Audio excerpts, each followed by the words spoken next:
ಉಜಿರೆಯ ಸಂಘಟಕ ಹಲವಾರು ಸಮಾಜಮುಖಿ ಕಾರ್ಯಗಳಲ್ಲಿ ತನ್ನನ್ನು ತಾನು ತೊಡಗಿಸಿಕೊಂಡಂತವರು, ಜೊತೆಗೆ ಉದ್ಯಮಿ. ಉದ್ಯಮಿಯಾಗಿಯೂ ಕೂಡ ಬಹಳ ದೊಡ್ಡ ಯಶಸ್ಸನ್ನ ಸಾಧಿಸಿರುವಂತವರು. ಉದ್ಯಮ ಕ್ಷೇತ್ರ ಮತ್ತು ಸಮಾಜ ಸೇವೆ ಕ್ಷೇತ್ರದಲ್ಲಿ ಅಭೂತಪೂರ್ವವಾದಂತಹ ಒಂದು ಸಾಧನೆ ಅಂತ ಹೇಳ್ಬೋದು. ಜೊತೆಗೆ ಸಮಾಜಮುಖಿಯಾದಂತಹ ಕೆಲಸವನ್ನ ಮಾಡಿದಂತಹ ಆ, ರಾಜೇಶ್ ಪೈ ಅವರಿಗೆ ಬಹಳ ವಿಶೇಷವಾದಂಥ ಒಂದು ಪ್ರಶಸ್ತಿ ಲಭಿಸಿದೆ. ಮಹಾತ್ಮ ಗಾಂಧಿ ರಾಷ್ಟ್ರೀಯ ಸದ್ಭಾವನಾ ಪ್ರಶಸ್ತಿ. ಆ, ನಮ್ಮ ರಾಜ್ಯಪಾಲರಾದಂತಹ ತಾವರ್ ಚಂದ್ ಗೆಹ್ಲೋಟ್ ಅವರು ಪ್ರದಾನ ಮಾಡಿದ್ದಾರೆ. ಈ ಬಗ್ಗೆ ಮಾತನಾಡೋದಕ್ಕೆ ನಮ್ಮ ಜೊತೆಗೆ ರಾಜೇಶ್ ಪೈ ಅವರಿದ್ದಾರೆ. ಸರ್ ನಮಸ್ತೆ. ನಿಮಗೆ ಮಹಾತ್ಮ ಗಾಂಧಿ ರಾಷ್ಟ್ರೀಯ ಸದ್ಭಾವನಾ ಪ್ರಶಸ್ತಿ ಪಡೆದಿರೋದಕ್ಕೆ ಅಭಿನಂದನೆ. ಏನ್ ಹೇಳ್ತೀರಿ? ತುಂಬ ಖುಷಿ ಆಗ್ತದೆ, ನಿರೀಕ್ಷಿಸಿರಲಿಲ್ಲ. ಬೆಂಗಳೂರಿಂದ ಸಂಘಟಕರು ಬಂದು ನನ್ನನ್ನು ಮಾತಾಡಿಸಿ ಈ ಥರ ಕಳೆದ ವರ್ಷನೇ ಹೇಳಿದರು, ಬಟ್ ಈ ವರ್ಷ ಬೇಡ ಮುಂದಿನ ವರ್ಷ ನೋಡುವ ಅಂತೇಳಿ ಹೇಳಿದ್ದೆ. ಮತ್ತು ಈ ವರ್ಷ ಬಂದಿದ್ದರು ಅವರು. ಈ ವರ್ಷ ಬಂದು ಮತ್ತು ಕೋರಿಕೊಂಡಾಗ ನಾನು ಒಪ್ಪಿಕೊಂಡೆ. ಅದ್ಧೂರಿಯಾದ ಕಾರ್ಯಕ್ರಮ ಬೆಂಗಳೂರಿನಲ್ಲಿ ಮೊನ್ನೆ ಮಾಡಿದರು. ರಾಜ್ಯಪಾಲರ ಉಪಸ್ಥಿತಿಯಲ್ಲಿ ಈ ಪ್ರಶಸ್ತಿ ನಾನು ಕೊಡ ಮಾಡಿದರು. ತುಂಬ ಖುಷಿ ಅಂತ ಅನಿಸ್ತದೆ. ಸರ್, ಉದ್ಯಮ ಮತ್ತು ಸಮಾಜ ಸೇವೆ ಅನ್ನುವಂತಹದ್ದು ಸಂಧ್ಯಾ ಒಂದು ಬ್ರ್ಯಾಂಡ್ ಆಗಿದೆ. ಉದ್ಯಮ ಕ್ಷೇತ್ರಕ್ಕೆ ಕಾಲಿಟ್ಟಾಗಿನಿಂದ ಇವತ್ತಿನ ತನಕ ಎದುರಿಸ್ತಿರುವಂತಹ ಸವಾಲುಗಳು ತುಂಬಾ ಇದಾವೆ. ಉದ್ಯಮ ಕ್ಷೇತ್ರದಲ್ಲಿ ಬೆಳವಣಿಗೆ ಹೇಗಿದೆ? ನಾನು ಅತಿ ಚಿಕ್ಕ ಪ್ರಾಯದಲ್ಲಿ ವ್ಯಾಪಾರಕ್ಕೆ ಬಂದವನು. ನನ್ನ ಎಜುಕೇಷನ್ ಒಟ್ಟಿಗೆ ನಾನು ಬಿಸ್ನೆಸ್ಸಲ್ಲಿ ತೊಡಗಿಸ್ಕೊಳ್ತಾ ಇದ್ದೆ. ನನಗೆ ಬಿಸ್ನೆಸ್ಸಲ್ಲಿ ದೊಡ್ಡ ಗುರುಗಳಂದರೆ ನನ್ನ ತಂದೆಯವರೇ, ತಂದೆ ಮತ್ತು ತಾಯಿ. ಅದು ತಂದೆಯವರಂತೂ ನನ್ನನ್ನು ಎಳ್ಕೊಂಡು ಬಂದದ್ದು ಬಿಸ್ನೆಸ್ಸಿಗೆ. ಸಣ್ಣದರಿಂದಲೂ ನಾನು ಶಾಲೆಗೆ ಹೋಗುವಾಗ ಕೂಡ ಅವರನ್ನು ಕಾಫಿ ಕುಡಿಲಿಕ್ಕೆ, ಊಟಕ್ಕೆ ಎಲ್ಲ ಬಿಟ್ಟುಕೊಂಡು, ರಜೆ ಇದ್ದಾಗ ನನ್ನನ್ನು ಆಚೆ ಈಚೆ ಡೈವರ್ಟ್ ಆಗಲಿಕ್ಕೆ ಬಿಡ್ತಿರಲಿಲ್ಲ. ಸೊ ಅವ್ರಿಗೂ ಒಂದು ತಲೆಯಲ್ಲಿತ್ತು ನಾನು ಉದ್ಯಮಕ್ಕೆ ಬರಬೇಕು ಅಂತ. ಸೊ ನನ್ನ ಗುರು ಅಂತ ಹೇಳಿದರೆ ಅವರು ಅಂತ ಹೇಳ್ಬೋದು ವ್ಯಾಪಾರದಲ್ಲಿ. ಇನ್ನೊಂದು ನನಗೆ ಪ್ರೇರಣಾದಾಯಿ ಶಕ್ತಿ ಪೂಜಾ ಕಾವಂದರು, ಧರ್ಮಸ್ಥಳದ್ದು. ಅವರ ಅದೊಂದು ಏನು ಅಂತ ಗೊತ್ತಿಲ್ಲ, ಯಾವ ಜನ್ಮದ ಇದು ಅಂತೇಳಿ ಅವರನ್ನು ನನ್ನನ್ನು ತುಂಬ ಬೆನ್ನು ತಟ್ಟಿದ್ದಾರೆ. ಪೂಜ್ಯ ಕಾವಂದರು, ಹರ್ಷಣ್ಣನವರು, ಮಾತುಶ್ರೀಯವರು. ಇವರು ನನ್ನ ಬಿಸ್ನೆಸ್ಸಿಗೆ ಪ್ರತ್ಯಕ್ಷ ಮತ್ತು ಪರೋಕ್ಷವಾಗಿ ನಮ್ಮ ಅಂಗಡಿಯನ್ನು ಇನಾಗ್ರೇಷನ್ ಮಾಡಿದರೆ ಪೂಜ್ಯ ಕಾವಂದರು. ಅಲ್ಲಿಂದ ನಮ್ಮನ್ನು ಬಿಟ್ಟುಕೊಡಲಿಲ್ಲ ಅವರು. ಅದೊಂದು ಅದ್ಭುತ ಅಂತಲೇ ಹೇಳ್ಬೋದು. ವ್ಯಾಪಾರದಲ್ಲಿ ನಮ್ಮ ತಂದೆಯವರು ಅತಿ ಸಣ್ಣ ಪ್ರಾಯದಲ್ಲಿ ಬಂದವರು. ಸಾಮಾನ್ಯ SSLC ಆದಮೇಲೆ ಸರ್ವೈವಲಿಗೋಸ್ಕರ ಶಾಲೆಯನ್ನು ಬಿಟ್ಟು ಮನೆಯಲ್ಲಿ 9 ಜನ ಅವ್ರ ಮಕ್ಕಳಿದ್ರು. 5 ಗಂಡು ಮಕ್ಕಳು, 4 ಹೆಣ್ಣು ಮಕ್ಕಳು. ವಿದ್ಯಾಭ್ಯಾಸ ಆಗಬೇಕು, ಮದುವೆ ಆಗಬೇಕು, ಒಟ್ಟು ಜೀವನಕ್ಕೆ ವ್ಯಾಪಾರ ಅಂತೇಳಿ ಬೇರೆ ದಾರಿಯೇ ಇಲ್ಲ. ಬೆಳಗಿಂದ ಸಂಜೆವರೆಗೆ ದುಡಿದ್ರೆ ಸಂಜೆ ಊಟಕ್ಕೆ. ಆ ಪರಿಸ್ಥಿತಿಯಲ್ಲಿ ಗೇರುಕಟ್ಟೆ ಅಂತ ಹೇಳುವ ಹಳ್ಳಿಯಲ್ಲಿ ನಾವು ಇದ್ದವರು. ಅದು ನಾನು ಕಣ್ಣಾರೆ ಕಂಡವನು. ಶಾಲೆಗೆ ಹೋಗುವಾಗ ಒಂದು ಸಣ್ಣ ರೂಮು, ಸಣ್ಣ ಅಂಗಡಿ, ಒಂದಷ್ಟು ಸಣ್ಣ ಸಣ್ಣ ಗಿರಾಕಿಗಳು, ವ್ಯಾಪಾರಸ್ಥರು ಎಲ್ಲ ಬಂದು ಅದೊಂದು ಬೇರೆ ಇದು ಅಂತ ಹೇಳ್ಬೋದು. ಆಮೇಲೆ ನಾವು 1981ರಲ್ಲಿ ಉಜಿರೆಯಲ್ಲಿ ಬಂದವರು. ಆಗ ವಿಶ್ವ ಹಿಂದೂ ಪರಿಷತ್ ಸಮ್ಮೇಳನ ಆ ವರ್ಷದ್ದು, ಅದೊಂದು ನಮಗೆ ಒಂದು ಲಿಫ್ಟ್ ಕೊಟ್ಟಿತ್ತು ಆ ವರ್ಷ. ಸೊ ಅಲ್ಲಿ ನನ್ನ ತಂದೆಯವರು ಎಲ್ಲವನ್ನ ಬಿಟ್ಟು ನಮ್ಮ ಗೇರುಕಟ್ಟೆಯಲ್ಲಿ ಎಲ್ಲ ಇರ್ಲಿಕ್ಕಂದ್ರೆ ಇದ್ದದ್ದು ಏನೂ ಇಲ್ಲ. ಎಲ್ಲ ಪಾಪ ಎಲ್ಲ ತಂದೆ ಅಣ್ಣ ತಮ್ಮಂದರು ಕೂಡ ದುಡಿದು ಕಷ್ಟಪಟ್ಟರು. ತಂದೆಯವರಿಗೆ 5 ಜನ ಅಣ್ಣ ತಮ್ಮಂದರು. ಒಬ್ಬರು ಬ್ಯಾಂಕಲ್ಲಿ ಇರೋದು ಬೆಂಗಳೂರಿನಲ್ಲಿ, ಉಳಿದ 4 ಜನ ವ್ಯಾಪಾರದಲ್ಲೇ ಇದ್ದರು. ಸೊ ಅಲ್ಲಿಂದ ಇಲ್ಲಿ ಬಂದು ಏನೋ ನಾನು ಸಾಧನೆ ಮಾಡಬೇಕು ಅಂತೇಳಿ ಉಜಿರೆಗೆ ಬಂದವರು. ದೇವರು ಉಜಿರೆಯ ಹೃದಯ ಭಾಗದಲ್ಲಿ ಒಂದಷ್ಟು ಸ್ಥಳಗಳನ್ನು ಕೊಟ್ಟರು. ಆಮೇಲೆ ವ್ಯಾಪಾರ ಮಾಡಿಕೊಂಡು ತಂದೆಯವರು ಬಂದರು. ತಂದೆಯವರೊಟ್ಟಿಗೆ ನಾನು ಶಾಲೆ ಬಿಟ್ಟು ಸೇರಿಕೊಂಡೆ. ಶಾಲೆ ನನ್ನ ವಿದ್ಯಾಭ್ಯಾಸ ಮುಗಿಸಿ ಆಮೇಲೆ ನಾನು ತಂದೆಯವರೊಟ್ಟಿಗೆ ಒಂದು ದೊಡ್ಡ ಜರ್ನಿ ಅಂತ ಹೇಳ್ಬೋದು. ಉದ್ಯಮದ ಜೊತೆಗೆ ಸಮಾಜ ಸೇವೆ ಅಂತ ಹೇಗೆ ಹೇಳಿದ್ರಿ? ಸಮಾಜ ಸೇವೆ ಆ್ಯಕ್ಚುಲಿ ನಾನು ಅನಿರೀಕ್ಷಿತ. ನನಗೆ ಉಜಿರೆಯಲ್ಲಿ ಯಾವಾಗಲೂ ಒಂದು ಮೋಹನ್ ಶೆಟ್ಟಿಗಾರು ಇದ್ದಾರೆ, ಶ್ರೀರಾಮ ಲಾಡ್ಜ್ನವರು. ಅವರು ನನಗೆ ಮೋಹನ್ ಶೆಟ್ಟಿಗಾರು ಯಾವಾಗಲೂ ಹೇಳೋದು, ನೋಡು ರಾಜೇಶ್, ನಮಗೆ ಪ್ರಾಯ ಆಯಿತು, ನೀವು ಯುವಕರು, ಧರ್ಮಸ್ಥಳದ ಪಾವಂದರು ನಮಗೆ ಮಾರ್ಗದರ್ಶಕರು. ನಾನಂದರೆ ಸಣ್ಣ ಪುಟ್ಟ ಕಾರ್ಯಕ್ರಮಗಳಿಗೆ ಸೇರ್ತಿದ್ದೆ. ಆಗ ಹೇಳೋದು, ನೀನು ಜವಾಬ್ದಾರಿ ತೊಗೊಳ್ಬೇಕು, ಕೆಲವು ಕಾರ್ಯಕ್ರಮಗಳು ನೀವು ಮುಂದೆ ಬರಬೇಕು, ನೀವು ತೊಡಗಿಸ್ಕೊಳ್ಬೇಕು ಅಂತ ಹೇಳಿದ ಫಸ್ಟ್ ವ್ಯಕ್ತಿ ಅವರು ನನಗೆ. ಹಾಗೆ ಪಡವಟ್ನಾಯರು, ವಿಜಯರಾಘವ ಪಡವಟ್ನಾಯರಾಗಲಿ, ಶರತಣ್ಣನವರಾಗಲಿ, ಇವರೆಲ್ಲ ಇಲ್ಲಿ ಸಣ್ಣ ಪುಟ್ಟ ನಮ್ಮ ಆ್ಯಕ್ಟಿವಿಟಿಗೆ ನಮ್ಮನ್ನು ತೊಡಗಿಸ್ಕೊಳ್ತಿದ್ರು. ಹಾಗೆ ಪೂಜ್ಯ ಕಾವಂದ್ರದ್ದು, ಹರ್ಷಣ್ಣನವರದ್ದು ಸಂಪರ್ಕ ನಮ್ಮ ಹತ್ರ ಹತ್ತಿರ ಆದಮೇಲೆ, ಹಾಗೆ ಯಶವರ್ಮ ಸರ್, ನನ್ನ ದಿವಂಗತ ಯಶವರ್ಮ ಸರನ್ನು ನಾನು ಯಾವತ್ತೂ ನೆನೆಸ್ಬೇಕು. ನಮ್ಗೆ ಯಾವಾಗಲೂ ಉಜಿರೆಯಲ್ಲಿ ಸಿಗುವವರು. ಆ ಒಂದು ಮನೆ ಅದು ನನಗೆ, ನನ್ನ ಮನೆ ಅಲ್ಲದೆ ಇನ್ನೊಂದು ನನಗೆ ಮನೆ ಅಂತ ಹೇಳ್ಬೋದು. ಅವರು ಯಾವಾಗಲೂ ನಮ್ಮನ್ನು ಬೆನ್ನು ತಟ್ಟಿ ಆಶೀರ್ವದಿಸಿ ಇರುವವರು. ಆ ಯಶವರ್ಮರು ನಮ್ಮನ್ನು ತುಂಬ ಉಜಿರೆಯ ಕಾರ್ಯಕ್ರಮಕ್ಕೆ ಇನ್ವಾಲ್ವ್ಮೆಂಟ್ ಮಾಡ್ತಿದ್ರು. ಪ್ರತಿಯೊಂದು ಉಜಿರೆಯಲ್ಲಿ ಆಗುವ ಸಣ್ಣ ಪುಟ್ಟ ಯಾವ ಚಟುವಟಿಕೆಗಿದ್ದರೂ ಕೂಡ ನನ್ನನ್ನು ಕರೀತಿದ್ರು ಅವರು. ನಮ್ಮದು ಉಜಿರೆದ್ದು ಒಂದು ಟೀಮ್ ಇದೆ, ಆ ಟೀಮಲ್ಲಿ ನನ್ನನ್ನು ಸೇರಿಸಿ ಕರೆಸ್ತಿದ್ರು. ಹಾಗೆ ನನಗೆ ಅದರ ರುಚಿ ಸಿಕ್ಕಿತು. ಒಂದಷ್ಟು ಪಬ್ಲಿಕ್ ಕಾಂಟ್ಯಾಕ್ಟ್ಸ್ಗಳು, ಒಂದು ಎಲ್ಲ ಊರ ಹಿರಿಯರದು ಗಣ್ಯರದ ಸಂಪರ್ಕಗಳು ಸಾಧನೆ ಸಿಗ್ಲಿಕ್ಕೆ ಅವಕಾಶ ಆಯಿತು. ಆಮೇಲೆ ಯಶೋವರ್ಮ ಸರ್ ನನ್ನನ್ನು ಪೂಜ್ಯರ ಒಂದು ಮಾರ್ಗದರ್ಶನದ ಪ್ರಕಾರ ಅವರಿಗೆ ನನ್ನನ್ನು ಆ, ಇದು SDM ಸೊಸೈಟಿಯ ಟ್ರಸ್ಟ್ ಮೆಂಬರ್ ಮಾಡಿದರು, ಪಬ್ಲಿಕೇಶನ್ ಟ್ರಸ್ಟ್ ಇದು ಟ್ರಸ್ಟ್ ಮೆಂಬರ್ ಮಾಡಿದರು, ಸಿರಿಗ್ರಾಮೋದ್ಯೋಗ ಸಂಸ್ಥೆಯ ಟ್ರಸ್ಟ್ ಮೆಂಬರ್ ಮಾಡಿದರು. ಇದೆಲ್ಲ ಮಾಡಿದ ತಕ್ಷಣ ನನಗೆ ಒಂದು ಮೇಯ್ನ್ ಹೇಳಬೇಕಾದ್ರೆ, ಒಂದು ಸಂಘಗಳು ಹೇಗೆ ನಡೀತದೆ, ಸಂಸ್ಥೆಗಳು ಹೇಗೆ ನಡೀತದೆ, ಒಂದು ವಿಶಾಲವಾದ ಸಂಸ್ಥೆ ನಮ್ಮಿಂದ ಮಾಡ್ಲಿಕ್ಕೆ ನಾವು ಅಂಥದ್ದೆಲ್ಲ ಮಾಡುವ ಇದು ಲೈಫಲ್ಲಿ ಇಲ್ಲ ಅಂತೇಳಿದರೆ, ಯಾರೋ ಒಬ್ಬರು ಮಾಡುವವರೊಟ್ಟಿಗೆ ಸೇರಿಕೊಳ್ಳುವ ಭಾಗ್ಯ ನಮಗೆ ಸಿಕ್ಕಿದೆ. ಆ ಸೇರಿಕೊಂಡದ್ದು ಏನಾಗಿದೆ ಅಂತ ಹೇಳಿದರೆ, ಆ ಒಂದು ಅಡ್ಮಿನಿಸ್ಟ್ರೇಷನ್ ಅಂತ ಹೇಳುವಂಥದ್ದು ಹೇಗೆ ನಡೀತದೆ, ಇದೆಲ್ಲ ಒಂದು ಅದ್ಭುತ ಕಾವಂದ್ರದ್ದು. ಅದರಲ್ಲೆಲ್ಲ ನನಗೆ ನೋಡ್ಲಿಕ್ಕೆ ಅವಕಾಶ ಸಿಕ್ಕಿತ್ತು. ಅದರ ಜೊತೆಗೆ ತೊಡಗಿಸಿಕೊಳ್ಳಿಕ್ಕೆ ಅವಕಾಶ ಸಿಕ್ಕಿತು. ಕಾವಂದ್ರೊಂದು ಮುಕ್ತ ಮನಸ್ಸಿನವರು. ಅವರು ಯಾರು ಏನು ಟ್ಯಾಲೆಂಟ್ ಇದೆ ಅದನ್ನು ಎಲ್ಲ ಬಳಸ್ಕೊಳ್ತಿದ್ರು. ಅವರು ಇನ್ಸ್ಟಿಟ್ಯೂಷನಲ್ಲಿ ಅವಕಾಶಗಳನ್ನು ಕೊಡ್ತಿದ್ರು, ಫ್ರೀ ಹ್ಯಾಂಡ್ ಕೊಡ್ತಿದ್ರು. ಸೊ ಒಂದಷ್ಟು ನನಗೆ ಅದರಲ್ಲಿ ಬೆರೆತುಕೊಳ್ಳಿಕ್ಕೆ ಅವಕಾಶ ಆಯಿತು. ಹಾಗೆ ನಿರಂತರವಾಗಿ ಕ್ಷೇತ್ರದಲ್ಲಿ ಇಲ್ಲಿ ಕ್ಷೇತ್ರದ ಯಾವಾಗಲೂ ಕಾರ್ಯಕ್ರಮಗಳಿರ್ತದೆ. ದೇಶದ ಉನ್ನತ ನಮ್ಮ ಪ್ರಧಾನಮಂತ್ರಿಗಳ ಕಾರ್ಯಕ್ರಮ ಇರ್ಬೋದು ಅಥವಾ ಬೇರೆ ಬೇರೆ ಕಾರ್ಯಕ್ರಮಗಳು, ಆ ಕಾರ್ಯಕ್ರಮಗಳಿಗೆ ಆದ ತಕ್ಷಣ ಅದೊಂದು ದೊಡ್ಡ ಕಾರ್ಯಕ್ರಮ. ಅದರಲ್ಲಿ ಯಾವುದಾದ್ರೂ ನಮಗೊಂದು ಜವಾಬ್ದಾರಿ ಕೊಡ್ತಿದ್ರು. ಆ ಜವಾಬ್ದಾರಿಯಲ್ಲಿ ನಾವು ಸೇರ್ಕೊಳ್ತಿದ್ದೆವು. ಸೇರ್ಕೊಂಡಾಗ ಅದು ನಮ್ಗೆ ಕಲೀಲಿಕ್ಕೆ ಅವಕಾಶ ಸಿಕ್ತಿತ್ತು. ಇಲ್ಲಿನ ನಾವು ಎಲ್ಲಿ ಹೋಗೋದು ಹೇಳಿ, ನಮ್ಮದು ವೈಯಕ್ತಿಕವಾದಂಥ ಇಂಥ ವಿಚಾರಗಳಿಲ್ಲ. ಸೊ ಅದರಲ್ಲಿ ನಾನು ಸಿರಿ ಸಂಸ್ಥೆಯಲ್ಲಿ ತುಂಬ ತೊಡಗಿದ್ದು, ನಮ್ಗೆ ಕಲೀಲಿಕ್ಕೆ ಸಿಗ್ತದೆ. ಅಲ್ಲಿ ಪ್ರತಿಯೊಂದು ಕಲೀಲಿಕ್ಕೆ ಸಿಗ್ತದೆ. ಅದು ನನ್ನ ಒಂದು ಸಮಾಜ ಸೇವೆ ತಳ್ಳಿಕ್ಕೆ ನನ್ನನ್ನು ಒಂದು ಪೂಜ್ಯ ಕಾವಂದ್ರ ಅಂತಲೇ ಹೇಳ್ಬೋದು. ಬಹಳ ದೊಡ್ಡ ಒಂದು ಘಟನೆ ಇಲ್ಲಿ ಪ್ರವಾಹ. ಆವಾಗ ನಿಮ್ಮ ಕಿಟ್ ನೀವು ರಚನೆ ಮಾಡಿದ್ದು, ಏಕಾಏಕಿ ಕಿಟ್ಟನ್ನು ನೀವು ರಚಿಸಿದ್ದು ಎಲ್ಲ ನಮಗೆ ಗೊತ್ತು. ಆ ಪ್ರವಾಹದ ಸಂದರ್ಭದಲ್ಲಿ ಪ್ರವಾಹೋಪಾದಿಯಲ್ಲಿ ಬಂದು ಆ, ಯಾರ್ಯಾರಿಗೆ ಸಂಕಷ್ಟ ಆಯಿತು ಎಲ್ಲರ ಜೊತೆಗೆ ಅವರನ್ನು ಅವರಿಗೊಂದು ಸಾಥ್ ನೀಡುವಂಥ ಕೆಲಸ ಮಾಡಿದ್ರಿ. ಆ ದಿನಗಳನ್ನು ನೆನಪಿಸಿಕೊಳ್ಳುವುದಾದ್ರೆ? ಆ್ಯಕ್ಚುಲಿ ಸಂಘಟನೆ ಒಂದು ಅದ್ಭುತವಾಗಿ ಪ್ರಾರಂಭ ಆಗಿದ್ದು ನೀವು ಹೇಳಿದಾಗೆ ಚಾರ್ಮಾಡಿಯಲ್ಲಿ ನೆರೆ ಬಂದಾಗ.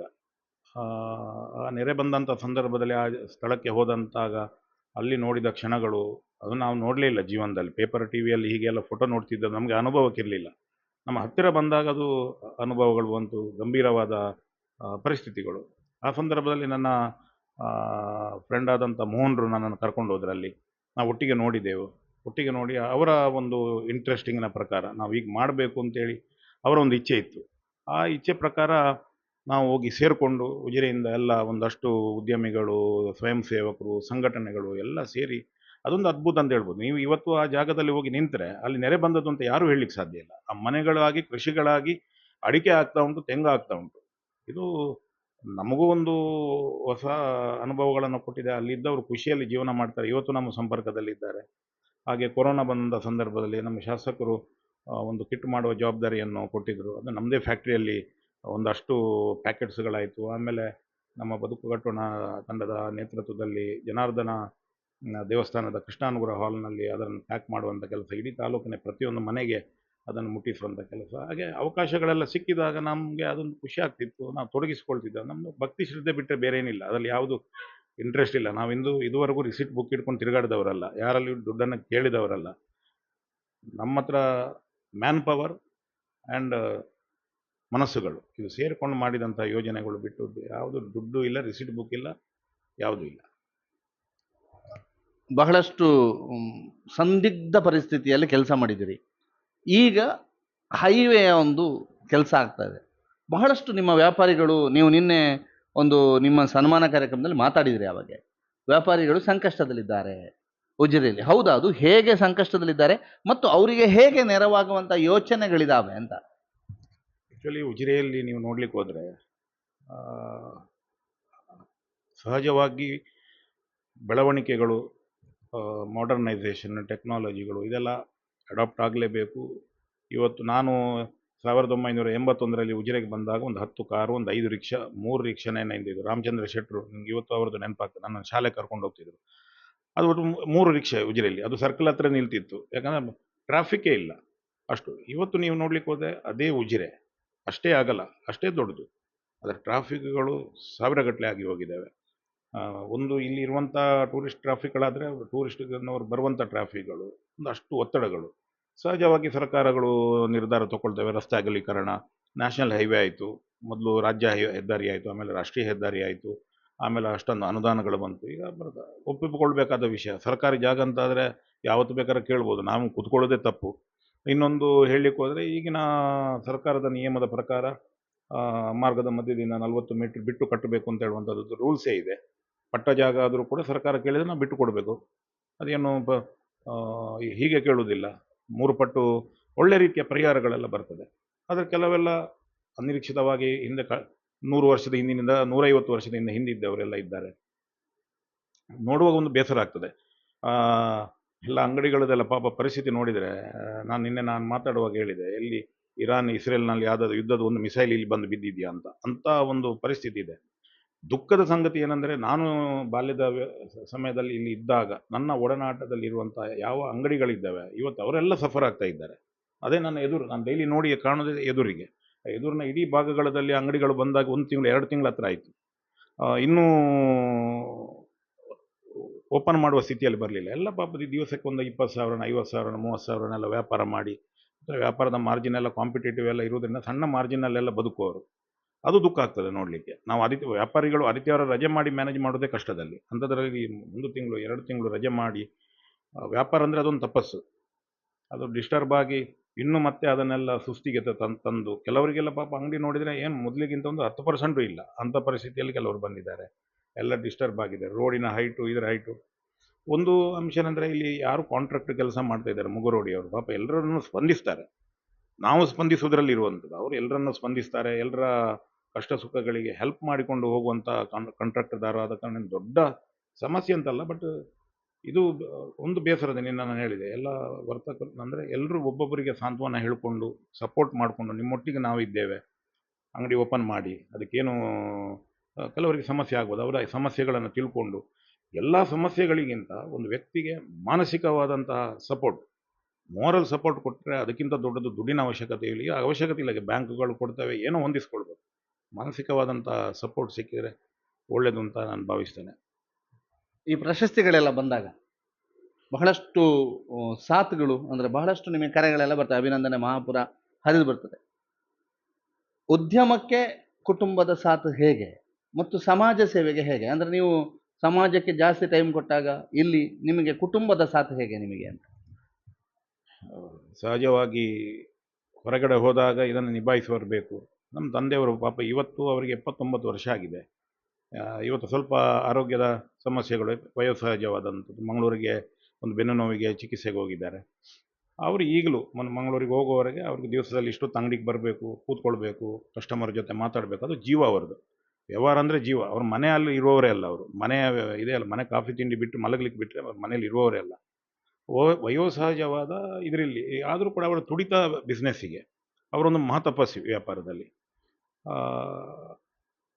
ಅವರು ಫುಲ್ ಟೈಮ್ ಇರುವವರು. ಆಮೇಲೆ ನನ್ನ ತಮ್ಮ ನೋಡ್ಕೊಳ್ತಾನೆ ಅಂಗಡಿಯನ್ನು. ಹಾಗೆ ನನ್ನ ಹೆಂಡತಿ, ಅವಳು ಪ್ಯಾಕೇಜಿಂಗ್ ಉದ್ಯಮವನ್ನು ನಮ್ಮದು ಅವಳು ನೋಡ್ಕೊಳ್ಳುವವಳು. ಅವಳು ನಮ್ಮ ಆಫೀಸಿಗೆ ಬಂದು ಕೂತ್ಕೊಳ್ತಾಳೆ. ಮತ್ತು ಒಳ್ಳೆಯ ಒಂದು ನೌಕರರ ವೃಂದ ಇದೆ ನಮ್ಮಲ್ಲಿ. ಒಳ್ಳೆ ಟೀಮ್ ಅಂದರೆ ಒಳ್ಳೆ ಟೀಮ್. 30-40 ವರ್ಷದಿಂದ ನಮ್ಮಲ್ಲಿ ಇದ್ದ ಸ್ಟಾಫುಗಳು ಇದ್ದಾರೆ, ಈಗಿನವರು ಇದ್ದಾರೆ. ಎಲ್ಲ ಹೊಂದಿಕೊಂಡು ಅವರವರ ಜವಾಬ್ದಾರಿಯನ್ನು ನೋಡಿಕೊಂಡು ಖುಷಿ ಪಟ್ಕೊಂಡು ನಮ್ಮೊಟ್ಟಿಗೆ ನಮ್ಮದೇ ಸಂಸ್ಥೆ ಅಂತೇಳಿ ದುಡಿಯೋ ಒಂದು ಒಳ್ಳೆ ಟೀಮ್ ಇರೋದ್ರಿಂದ ನನಗೆ ಒಂದು ಕಾಲು ಹೊರಗಿಡಲಿಕ್ಕೆ ಅವಕಾಶ ಆಗ್ತದೆ. ಸರ್, ಈಗ ಒಂದು ಪ್ರಶಸ್ತಿ ಬಂದಿದೆ, ಇನ್ನಷ್ಟು ದೊಡ್ಡ ದೊಡ್ಡ ಪ್ರಶಸ್ತಿಗಳು ನಿಮ್ಮನ್ನ ಆರಿಸಿ ಬರಲಿ. ಅದರ ಜೊತೆಗೆ ಮುಂದೆ ಏನು ಸರ್, ಯಾವುದಾದ್ರೂ ಒಂದು ಕನಸು ಕಂಡಿದ್ದೀರಾ? ಈಗ ಮಕ್ಕಳ ಭವಿಷ್ಯ ಮತ್ತು ಸಮಾಜ ಸೇವೆಯಲ್ಲಿ ಇನ್ನೊಂದಷ್ಟು ಹೆಜ್ಜೆಗಳನ್ನು ಮುಂದಿಡುವುದಾದ್ರೆ? ಫಸ್ಟ್ ಆಫ್ ಆಲ್ ಹೇಳುವುದಾದರೆ, ಈ ಎಲ್ಲ ಪ್ರಶಸ್ತಿಗಳನ್ನು ನಾನು ಮಂಜುನಾಥ ಸ್ವಾಮಿಗೆ ಅರ್ಪಿಸ್ತೇನೆ. ಹಾಗೂ ನನ್ನನ್ನು ಹರಸಿದ ಕಾವಂದರಿಗೆ ಅವರಿಗೆ ಅರ್ಪಿಸ್ತೇನೆ. ಇನ್ನೊಂದು ನಮ್ಮ ಗುರುಗಳಾದ, ಮುಖ್ಯವಾಗಿ ನಾನು ಹೇಳಬೇಕಾದ್ರೆ ನಮ್ಮ ಕಾಶಿ ಮಠಾಧೀಶರು, ನನ್ನನ್ನು ಯಾವಾಗಲೂ ಒಳ್ಳೆದಾಗ್ತೀಯ ಅಂತೇಳಿ ಹರಸುವವರು, ಅವರ ಪಾದಕ್ಕೆ ಅರ್ಪಿಸ್ತೇನೆ. ಜನಾರ್ದನನ ಪಾದಕ್ಕೆ ಅರ್ಪಿಸ್ತೇನೆ. ಮತ್ತು ಇದು ನನಗೆ ಸಿಕ್ಕಿದ ಪ್ರಶಸ್ತಿ ಅಲ್ಲ, ಇದು ನಮಗೆ ಸಿಕ್ಕಿದ ಪ್ರಶಸ್ತಿ. ನಮ್ಮ ಸಂಸ್ಥೆಗೆ, ನಮ್ಮ ಊರಿನವರಿಗೆ, ನನ್ನ ಆತ್ಮೀಯರಿಗೆ, ನಮ್ಮ ಬದುಕು ಕಟ್ಟೋಣದ ಸದಸ್ಯರಿಗೆ, ಎಲ್ಲರಿಗೆ ಸಿಕ್ಕಿದಂಥ ಪ್ರಶಸ್ತಿ ಇದು. ಎಲ್ಲರೂ ಹಂಚಿಕೊಳ್ಳೋದೇ, ಇದರಲ್ಲಿ ಏನೂ ಇಲ್ಲ. ಗುರುತಿಸಲಿಕ್ಕೆ ನನ್ನನ್ನೊಬ್ಬರನ್ನು ಕರೆದಿದ್ದಾರೆ ಅಷ್ಟೇ. ಒಂದು ಅದು. ಎರಡನೇದು, ಉದ್ಯಮದಲ್ಲಿ ನೀವು ಹೇಳಲಿಕ್ಕೆ ಹೋದರೆ, ಖಂಡಿತ ಉದ್ಯಮ ಅಂತ ಹೇಳುವಂಥದ್ದು ಈಗಿನ ಕಾಲದಲ್ಲಿ ಡಿಜಿಟಲ್ ಯುಗ, ಮತ್ತು ಹೊಸ ವಿಷಯಗಳು ಬರುವಂಥದ್ದು. ಖಂಡಿತ ಮಾಡರ್ನೈಸೇಷನ್ಗಳಾಗಿದ್ದಾವೆ. ದೊಡ್ಡ ದೊಡ್ಡ ಮಾಲ್ಸ್ಗಳು, ಶಾಪಿಂಗ್ ಸೆಂಟರ್ಗಳು, ಈ ಥರ ಎಲ್ಲ ಇನ್ನು ಉಜಿರೆಗೆ ಬಂದಿಲ್ಲ, ಉಜಿರೆ ಹತ್ತಿರವರೆಗೆ ಬಂದಿದೆ. ಇಂಥದ್ದೆಲ್ಲ ನಡೆಯುವಾಗ ನಾವು ಸಹಜವಾಗಿ ಅದೇ ಥರದಲ್ಲಿ ಸಣ್ಣ ಪುಟ್ಟದೇನಾದರೂ ಬದಲಾವಣೆ ಮಾಡಿಕೊಂಡು ಹೋಗಬೇಕು. ಮನಸ್ಸಿನಲ್ಲಿದೆ, ಗೊತ್ತಿಲ್ಲ ಭಗವಂತ ಯಾವಾಗ ನಿರ್ಧರಿಸ್ತಾನೆ ಅಂತೇಳಿ. ಬದಲಾವಣೆ ಅಂತೂ ಖಂಡಿತ ಆಗಬೇಕು. ಬದಲಾವಣೆ ಈಗಾಗಲೇ ಮಾಡಿದ್ದೇವೆ ನಾವು, ಬಹಳಷ್ಟು ಬದಲಾವಣೆ ನಮ್ಮ ವ್ಯವಹಾರಕ್ಕೆ ಮಾಡಿದ್ದೇವೆ. ಸಾಧಾರಣ ನೋಡಿ 1993 ಅಲ್ಲಿ ಇರ್ಬೋದು ಈಗ ಈ ಹೊಸ ಏನು ಹೇಳ್ತೀವಿ, Flipkart, Amazon, Blinkit, big basket ಇಂಥದ್ದೆಲ್ಲ ಇದೆ. ಇವರೆಲ್ಲ ಡೆಲಿವರಿ ಸಿಸ್ಟಮ್ಮು, ಈ ಥರದ ಬಿಸ್ನೆಸ್ಸಲ್ಲಿ ಈಗ ಬಂದುಕೊಂಡಿದೆ. ನೀವು ಸತ್ಯ ನಾವು ಹೇಳಲಿಕ್ಕೆ ಹೋದರೆ ಇದು ಹೊಸ ಹೆಸರಿನಲ್ಲಿ ನಡೀತಾ ಉಂಟು ಹೊರತು, ನಾವು ಹಳೆಯದು 94ನೇ ಇಸ್ವಿಯಿಂದ ಆ ಕೆಲಸ ನಾವು ಇವತ್ತಿಗೂ ಮಾಡ್ತಾ ಇದ್ದೇವೆ. 94ನೇ ಇಸ್ವಿಯಿಂದ ಇವತ್ತಿನವರೆಗೆ ನಮ್ಮದು ಸಾಧಾರಣ 10 ಗಾಡಿಗಳಿದ್ದಾವೆ. ಇದು ಎಲ್ಲ ಹಳ್ಳಿಗೆ ಹೋಗೋದು. ನಮ್ಮ ಅಂಡರ್ನಲ್ಲಿ ಒಂದು 500 ಜನ ರಿಟೇಲರ್ಸ್ ಇದ್ದಾರೆ. ನಿಮ್ಮ ಚಾರ್ಮಾಡಿ, ನೆರಿಯ, ಕೊಕ್ಕಡ, ನೆಲ್ಯಾಡಿ, ಆಮೇಲೆ ಕೊಯ್ಯೂರು, ಬೆಳಾಲು, ದಿಡುಪ್ಪೆ, ಬಂಗಾಡಿ, ಹೊಸ್ಮಾರು, ಈಚೆಯಿಂದ ನಾರಾವಿ, ವೇಣೂರು, ಕುಂಜಾಲಕಟ್ಟೆ, ಬಳ್ಳಮಂಜ, ಇದೆಲ್ಲ ನಮ್ಮ ತಾಲೂಕಿದೊಂದು ಕಾರ್ನರ್ಸ್ಗಳು. ಈ ಇಷ್ಟೂ ಕಾರ್ನರ್ಗೆ ಮಳೆ ಇರಲಿ, ಬಿಸಿಲು ಇರಲಿ, ಚಳಿ ಇರಲಿ, ನಮ್ಮ ವಾರದಲ್ಲಿ ಇಂಥ ದಿವಸ ಕೆಲವು ಜಾಗಕ್ಕೆ 2 ದಿವಸ, ಕೆಲವು ಜಾಗಕ್ಕೆ 3 ದಿವಸ ನಮ್ಮ ಗಾಡಿಗಳು ಪಂಕ್ಚುವಾಗಲಾಗಿ ವಿತ್ ಡ್ರೈವರ್, ನಮ್ಮ ಅಕೌಂಟೆಂಟ್, ನಮ್ಮ ಹಮಾಲರು ಎಲ್ಲರೂ ಸೇರಿ ಹೋಗಿ ಅವರು ಏನು ಆರ್ಡರ್ ಕೊಟ್ಟಿರ್ತಾರೆ ಆ ಪದಾರ್ಥಗಳು ಆಯಾ ದಿವಸಕ್ಕೆ ಅವರಿಗೆ ಬರ್ತದೆ ಅಂತ ಗೊತ್ತಿಲ್ಲ, ಅಷ್ಟು ಐಟಮ್ಗಳು ಅವರ ಅಂಗಡಿಗೆ ಸುಸಜ್ಜಿತವಾಗಿ ಯಾವುದೇ ಶುಲ್ಕ ವಿಧಿಸದೆ ತಲುಪಿಸ್ತೇವೆ. ಇದುವರೆಗೆ ನಾವು ಬಾಡಿಗೆ ತೊಗೊಂಡಿಲ್ಲ. ಯಾವ ಕಸ್ಟಮರ್ ಹತ್ರ ಕೂಡ ಒಂದು ಲಾರಿ ನಡೆಸೋದು ಅಂದರೆ ಒಂದು ಆನೆ ನಡೆಸಿದಾಗೆ. ಇವತ್ತಿನ ಡೀಸೆಲ್ ರೇಟ್, ಇದನ್ನು ಇನ್ಸೂರೆನ್ಸ್, ಡ್ರೈವರ್ಗಳು ಎಲ್ಲ ನೋಡಿದ್ರೆ ಒಂದು ಲಾರಿ ಸಾಕೋದು ಒಂದೇ, ಆನೆ ಸಾಕೋದು ಒಂದೇ. ಅದರ ಮಧ್ಯದಲ್ಲಿ ಕೂಡ ಇಷ್ಟು ವರ್ಷ ಯಾವುದೇ ಶುಲ್ಕ ವಿಧಿಸದೆ ಇಷ್ಟು ನಮ್ಮದು ಡೆಲಿವರಿ ನಡೀತಾ ಇದೆ. ನಮ್ಮದು ಹೊಸ ವೇಷ ಇಲ್ಲ ಅಷ್ಟೇ ಹೊರತುಪಡಿಸಿದೆ. ಇವತ್ತಿಗೂ ಆ ಸಿಸ್ಟಮಲ್ಲಿ ಬಿಸ್ನೆಸ್ ನಡೀತದೆ. ಇನ್ನು ಮುಂದೆ ಭಗವಂತ ಯಾವಾಗವರೆಗೂ ಹಿಡಿತಾನೋ ಅಲ್ಲಿವರೆಗೆ ನಾವು ನಡೆಸ್ಕೊಂಡು ಹೋಗ್ತೇವೆ. ಈ ಥರದ ಹೊಸ ಯೋಜನೆಗಳು ಸಹಜವಾಗಿ ಬದಲಾವಣೆ ಆದಾಗ ಮಾಡಿಕೊಂಡು ಅಡಾಪ್ಟ್ ಮಾಡಲೇಬೇಕು. ಖಂಡಿತವಾಗಿ ಆಲ್ರೆಡಿ ಒಂದಷ್ಟು ಮಾಡಿದ್ದೇವೆ, ಇನ್ನು ಮುಂದೆ ಮಾಡುವ ಯೋಜನೆ ಇದೆ. ಧನ್ಯವಾದ ಸರ್, ನಮ್ಮ ಜೊತೆಗೆ ಮಾತನಾಡಿದ್ದಕ್ಕೆ. ಶುಭವಾಗಲಿ. ಬಹಳಷ್ಟು ವಿಚಾರಗಳ ಬಗ್ಗೆ ಮಾತಾಡಿದರು. ಅವರ ಉದ್ದಿಮೆ ಮತ್ತು ಸಮಾಜ ಸೇವೆ ಇದೆರಡರಲ್ಲೂ ಕೂಡ ಅವರು ತೊಡಗಿಸಿಕೊಂಡಂಥ ರೀತಿಯನ್ನು ನಾವು ಕೂಡ ನೋಡಿದ್ದೇವೆ. ಇನ್ನಷ್ಟು ಸಮಾಜಮುಖಿ ಕೆಲಸವನ್ನು ಅವರು ಮಾಡುವಂತಾಗಲಿ, ಮತ್ತಷ್ಟು ಪ್ರಶಸ್ತಿಗಳು ಅವರನ್ನು ಅರಸಿ ಬರಲಿ ಅಂತ ಹಾರೈಸ್ತಾ ನಮ್ಮ ಜೊತೆಗೆ ಮಾತನಾಡಿದ್ದಕ್ಕೆ ಧನ್ಯವಾದಗಳು. ತುಂಬ ಖುಷಿ ಆಗ್ತಿದೆ. ನೀವು ದಾಮಣ್ಣ, ನೀವು ಯಾವತ್ತೂ ನಮ್ಮನ್ನು ಬಂದು ಒಂದು ಸ್ಫೂರ್ತಿ ಕೊಡುವವರು. ಇವತ್ತು ನೀವು ಮನೆಗೆ ಬಂದಿದ್ದೀರಿ, ನನ್ನ 2 ಮಾತುಗಳನ್ನು ಕೇಳಿಸಿರಿ, ನಿಮಗೂ ಕೂಡ ಅಭಿನಂದನೆಗಳು. ಇದು ಮಹಾತ್ಮ ಗಾಂಧಿ ರಾಷ್ಟ್ರೀಯ ಸದ್ಭಾವನಾ ಪ್ರಶಸ್ತಿಯನ್ನು ಪಡೆದಿರತಕ್ಕಂತಹ ರಾಜೇಶ್ ಪೈ ಅವರ ಮಾತು. ನಿಶಾನ್ ಬಂಗೇರ ನಾರ್ಯ ಜೊತೆಗೆ ದಾಮೋದರ ದಂಡೋಲೆ, ಸುದ್ದಿ ನ್ಯೂಸ್, ಉಜಿರೆ.